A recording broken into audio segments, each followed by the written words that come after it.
Hi everyone, welcome back to my channel. I hope you're all good. The weather is disgusting today. Anyone else living in the UK, I mean, we had sun, snow and rain all in a week. It's really, really strange. But I hope you're all well. I am going to be doing a full day of eating today. Full day of eating on prep at 14 weeks out now. I already feel like that's going really quickly. Oh dear. So full day of eating at 14 weeks out, and I'm obviously going to be giving, I guess, context along the way, because I feel like full days of eating are a little bit rubbish without context. As I've said before, I'm not going to be disclosing calories and macros. They are specific to me. I don't want anyone to obviously try and copy them, blah, blah, blah. We hear this all the time. But I'm not going to disclose calories and macros. But what I am going to do is I am, like I said, going to give context to the meals that I'm having and what I'm doing and the reasons why I'm doing them. First things first, which you would have already watched me make, is my morning coffee. So I'm having a coffee every single morning. Oh, and as I'm going through, I will be telling you every single thing I put in my mouth. Obviously, the reason for that is because sometimes, again, you see 4 days of eating and you think there is no way you eat like that every day or make that effort with your meals every single day. Like, let's be realistic here. So I will be saying every single thing that I consume, starting with a coffee. So I have one coffee a day. Obviously, when you're on prep, caffeine can be really helpful. Caffeine can be really helpful, especially when you get tired, you get hungry. Caffeine is an appetite suppressant, obviously not a reason to abuse it, but it is an appetite suppressant, so it can be helpful when you are on prep. Obviously, the amount you're using needs to be monitored. Amount you're using? Oh, it's not a drug. I mean, it is. The amount you're consuming needs to be somewhat monitored so it doesn't affect your sleep, so, you know, it doesn't increase your stress levels, etc, etc. So I have one coffee every single morning, usually have it in bed, but having it not in bed today because I'm not going to record myself drinking my coffee in bed. So I literally just use instant coffee, I use semi-skim milk, and then I also use this wonderful thing, which I think I've spoken about before when I did the skinny food unboxing video. That's it, because this is skinny food 0 calorie cookie dough syrup with sweetener. It's gluten-free, vegan friendly, so good for everyone basically. So that's what I put in my coffee to make it sweet instead of sugar. You probably did see that I've put semi-skim milk in my coffee, and I'm going to address that. So if any of you don't know too much about prep, or any of you that are on prep and are massively judging me for putting regular milk into my coffee, as of right now, that is not going towards daily calories. So as I go through today, this is going to probably make a bit more sense. There are certain things that I don't count towards daily calories. So for example, and they're usually the things that stay consistent every single day, right? So for example, lettuce with my final meal of the day, that's staying consistent every day, I'm not counting it. The milk in my coffee stays consistent every day, I'm not going to count it. Little things like that that you literally are going to do every single day. Obviously, if there comes a point towards the end of prep where calories get really low, or they, you know, times get tough and we need to strip an extra bit of body fat that's not going to come off too easily, then of course it will be a black coffee with sweetener. Like, the milk will come out, there's no need for that extra maybe 30 calories at that point. That could be quite a decent chunk from what I could end up being on. But I am also now going to make my first meal of the day, and I've just realised that the bowls that I've washed up are behind my double saucepan and coffee tripod that I've makeshifted. So I'm gonna try and move everything without knocking my phone and ruining my makeshift tripod. I do actually have a tripod. I just was like, oh, the saucepans are already stacked, let's put a coffee cup and coffee jar on top of that and make a tripod. So breakfast, let's start. Or meal one, because I don't really have breakfast, lunch and dinner. But meal one is the exact same every single day. So I have 4 meals a day plus a protein shake. 3 of those meals and the protein shake are the exact same every single day. And then the 4th meal I alternate between a few different meals, because that is the meal that I have with my boyfriend. So first meal of the day, Greek yogurt. It is the Aldi version. You've already seen my food shop video from Aldi. So this is 0% fat Greek yogurt. It has 10 grams of protein per 100 grams. I have 200 grams of it, so therefore 20 grams of protein. And that is my protein source for meal one. As we'll go through, you'll see that I have different protein sources, you know, for different meals. It's good to have some variety just to help with digestion. I don't have a dairy intolerance, so I don't need to worry about having yogurt. Obviously, there are some people that have dairy intolerances without being like lactose intolerant. Like you can get a little bit extra bloated from having dairy that you wouldn't normally have noticed. So I don't get that, so I keep it in. Also, these scales, can we talk about these? Top tip for anyone tracking calories and macros or prepping and traveling. They are super handy to take away with you. They open up like this and you put the plate on there and obviously you track it that way. It's not going to be able to see because I've done a makeshift tripod, but 200 grams. Next thing that I add to this meal, because obviously Greek yogurt can be quite bitter, next thing I add is the Skinny Food flavour drop. So you would have already seen these again in my Skinny Food unboxing. Love how all my videos are linking together. What the hell, didn't plan this. This is the vanilla cheesecake flavour, so I literally just put a few drops in there to sweeten it. Next thing I'm adding is some fruit. Today it's going to be strawberries. I kind of alternate between strawberries and raspberries mostly. Today it's strawberries because I've run out of raspberries. So I literally, again, when it comes to fruits and veggies, I don't really weigh them perfectly because there's like you're not really going to cause too much error from not weighing them too perfectly, unless of course you're having sweet corn or like a banana that's obviously a bit more, I don't know why they're more calorie dense as fruits, vegetables even, but they are. So yeah, I don't weigh them perfectly because there's little room for error. Obviously closer to show I might weigh them perfectly, but I'm having around 50 to 75 grams ish. So next thing I'm adding to the breakfast is granola. This is the tropical fruits granola from Aldi, which is my absolute fave because it has those like really like those dried pieces of pineapple and papaya and the coconut flakes, which is my fave. I literally just have 20 grams of this, which isn't a lot. It's kind of just like a bit of a sprinkle. But that's kind of the carb source, well, one of the carb sources for meal one. I'm not a huge heavy carb first meal of the day person, not for me. Last thing going on this breakfast is golden syrup. Regular golden syrup, nothing sugar-free about it. Complete sugar, if anything. So before any other bodybuilders come for me and give you judgments and your opinions and say that I'm not really prepping, it works. And I'm making progress, so it is what it is. Obviously, this will be one of the first things that does come out. So obviously, when I do start to decrease calories or decrease food, this will probably be the first one that switches out for a sugar-free syrup. It is what it is. It's obviously not going to be the one that stays in. But for now, whilst I have the calories, it's staying in. So I literally only have about 10 grams, not a huge amount at all. I obviously weigh this one perfectly because it's calorie dense. Okay, so that is meal one.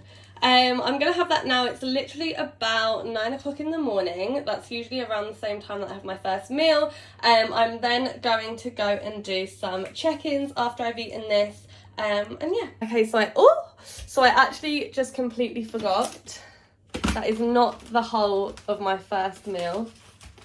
Hold on. Oh my god, he's not eaten the whole... He's eaten the whole one of that other packet. So... Oh, it's not coming out of the packet. And a square of dark chocolate. So this is also going on for meal one. It doesn't go in the yogurt bowl. I don't like it in the yogurt bowl. Mint dark chocolate, 25 grams. That is my fat source for meal one. Back in the kitchen for meal number two. I've just finished all of this morning's check-ins. It is about 1:30 in the afternoon. So I am having my second meal, which is also my pre-workout meal. So I'm having this around about an hour before I will actually train. And it is probably not a heavier meal as such. It digests absolutely fine, but a bit more of a calorie dense meal. So you'll see that pre and post workout meals are a little bit more calorie dense, because I'm obviously going to prioritise food around my training window. So pre-workout meal is 2 bacon medallions, a whole egg, not the egg whites, a whole egg. I'm sorry, but I cannot do egg whites. Say I'm not a true bodybuilder all you want, but I'm not doing egg whites. So a whole egg, 2 crumpets with butter on the crumpets. So I would have shown you this meal in a previous video. I'm pretty sure I showed you this meal in a previous video. I'm then also following that up with a little bit of salad with some lighter mayonnaise. That is my crumpets that have just popped up. So yeah, that is obviously an extremely flattering egg. You can see what I mean about the frying pan. But yeah, second meal, first part of my pre-workout meal, and then I will be having salad. So this is the second part of the meal. Like I said, it's just a bit of salad with some reduced fat mayo. Literally just lettuce, peppers, and reduced fat mayo. Like nothing crazy at all, nothing complicated. What I was going to say also on the back of this meal, don't be afraid to like tapas your meals. Like what I mean by that is, for example, I obviously had the first plate of the crumpets and the bacon and the eggs. That's like a hot meal, and then obviously the nutrients I want to have with this meal is like a cold salad. So I'm not putting them on the same plate. I also don't think they'd even fit on one bigger plate. Lol, hashtag eat less, move more. So 2 separate plates, almost like having 2 separate meals in a way. Not really, because that's quite low calorie, but you know what I mean? Like having tapas your meals. And I feel like some people, for example, they'll make a meal and it will just like not be high enough in protein, and it's kind of like, oh well. Or they'll make a meal and it doesn't really have a portion of fruit and veggies, and they're like, oh well. And it's like, no, like have a second plate of what you're missing, or like, you know, like tapas it almost. So for example, if you're having fajitas and you're putting a little bit of lettuce in the fajitas, but it's not really making a portion, have another plate of just that on the side, so you're kind of hitting all of your macros. If you're having like, I don't know, macaroni cheese and that's not really high in protein, have a side of chicken and whatever. Like, I don't know, do you know what I mean? Like tapas your meals to help you hit your macros and calories. Don't feel like you have to eat one whole meal each time. Does that make sense? So I've just arrived at the gym, and like I said last week, intra workout, I've been having a pineapple beef isolate protein shake by NXT with a scoop of creatine in that as well. So that is what I drink intra workout. At the minute, whilst calories are still high, I find it easy to get my protein and creatine in a shake at the gym together. Obviously when food gets a little bit lower, I'll probably want that protein from food, and that will probably just be creatine and sugar-free squash or something like that. But I'm now going to go do legs, and I will show you my post-workout meal afterwards. Say hi to the vlog. Hello vlog, This how are you? It's Your guest star appearance from your adoring boyfriend. Yeah, it's your first debut on the prep series. And what have you got as post-workout meal? What have you got? Tasty. You can really see all the flavour. Chicken, rice, cheese, veggies, and a banana. Gained. It's not a pepperoni pizza though, is it? It's not. It's not, no. But there's cheese on it. And to be fair, I have been supportive this time round. So Well, no, I have been supportive in a sense, like I'm eating the food that she's eating, and I'm not ordering takeaway. Which he doesn't have to eat. I'm trying to be supportive. There will come a time I'll force feed him a Papa John's for my own benefit. We're going to suffer together 100%, right? Okay. That's the main thing. Love you, honey. Yeah, love you. So I'm back home from the gym, and I'm having still my post-workout meal, so the second part of my post-workout meal. So what you saw at the gym, I had chicken, rice, veggies, cheese on that with a banana. I'm now having 3 caramel rice cakes with jam and peanut butter, so PB&J rice cakes, one of my favourite little snacks post-workout as well. So usually I take the chicken and rice and that kind of stuff with me, and then I have the rice cakes when I get back. But yeah, so I'm going to make that now.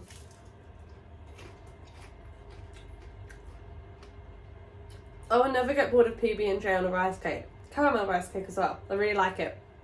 So, context behind the post-workout meal. So what I had at the gym and now at home. Post-workout meal, obviously you want to get your protein hit in. You also want to get a good amount of carbs in as well, just to replenish the glycogen that you've used whilst you're training. So my post-workout meal is my highest amount of carbs meal. I want to say there's nearly 100 grams of carbs in that final meal. I want to say, maybe not quite. I don't know, I'll have to work that out. Maybe like 80, 90 grams is, I have worked out before, but can't remember. So the most amount of carbs I get is in my post-workout meal, and usually in things that are easily digestible. Again, things that we don't want to sit on the stomach too much. Rice and rice cakes, obviously both rice-based foods, usually digest pretty well.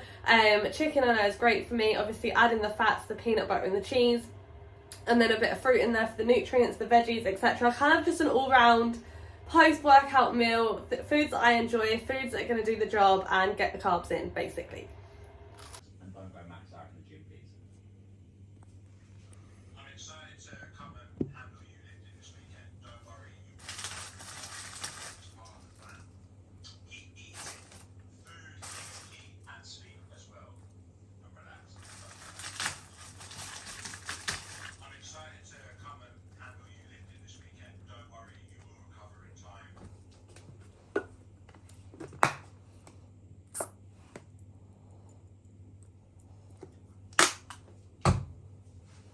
If you know that you don't have too many outside stresses, then let the discipline take you there and get it done.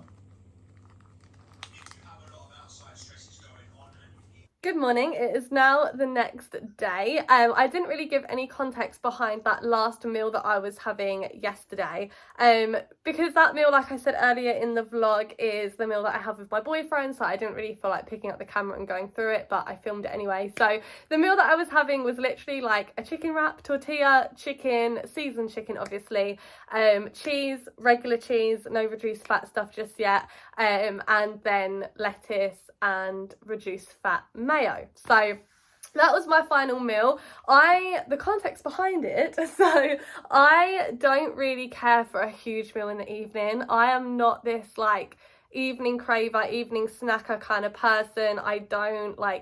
I actually find it hard to finish a big meal in the evening. Like, it's just not for me. I'd rather eat a lot of my food earlier in the day around my training window as opposed to in the evening. So that's why the meal is slightly smaller. It's not as carb heavy, it's not as fat heavy, it's just a nice meal to take me over to bedtime.